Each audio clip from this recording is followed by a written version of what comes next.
up in Wisconsin over the weekend and doing my normal thing as I walked through a strip of the Wisconsin Dells area. Found this track laying on out. Someone must have been doing the same thing as me, and it's pretty cool. It's put out by Truth Baptist Church 1611.com, which doesn't look like it exists anymore. If anybody has any information about it, let me know. I was going to read it. It's called Out of Body Experience. One day you will have yours. My temperature was almost 106, and I was having cardiac arrhythmia. I felt an incredible pain. I was in septic shock. As I lost consciousness, I heard a voice shouting, "I can't get her blood pressure." Within the tiniest fraction of an instant, I was out of my body and out of pain. I was up on the ceiling in a corner of the room, looking down, watching doctors and nurses rush frantically as they worked to save my life. Now, I was in a short tunnel. I was there, but my body wasn't.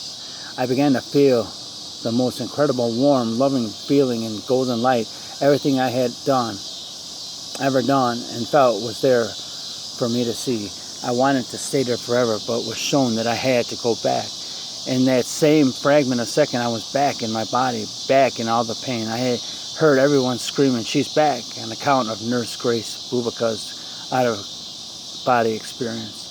Countless people from all walks of life, of all ages, from every country, have experienced an out-of-body event. Dr. Raymond Moody, Jr., MD, coined the term near-death experience in his book, Life After Death, 1975. He has interviewed and documented thousands of patients who describe having a near-death experience or out-of-body experience during a medical emergency. Medical personnel interviewed confirmed the OBE patients who gave accounts of their out-of-body experiences were considered clinically dead before the resuscitation. How can one having an out-of-body identify objects, people, actions, and events occurring during times in which they were considered clinically dead? They have a desire to communicate with the physical world but are unable to do so.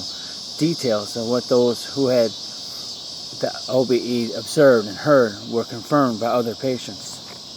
Wikipedia defines an OBE as a personal experience associated with impending death encompassing possible sensations including detachment from the body, feelings of levitation, total serenity, security, warmth in the presence of a light.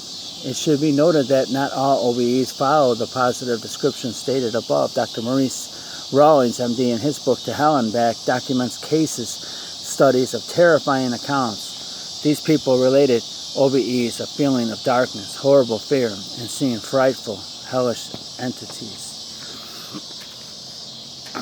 Answers from science. There have been countless scientific studies on near-death experiences with several varied physical, psychological hypotheses.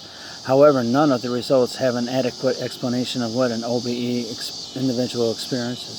Psychiatrist Dr. Robert Schulman is an authority on the complex interaction between mind and body when confronted with the question of what happens during near-death experiences. He states, science still doesn't have a way to clearly explain it. There is no paradigm that can explain all this stuff, physiology. I don't know. Our explanations of the laws of the universe, our knowledge of physics is enough to explain these experiences at this point.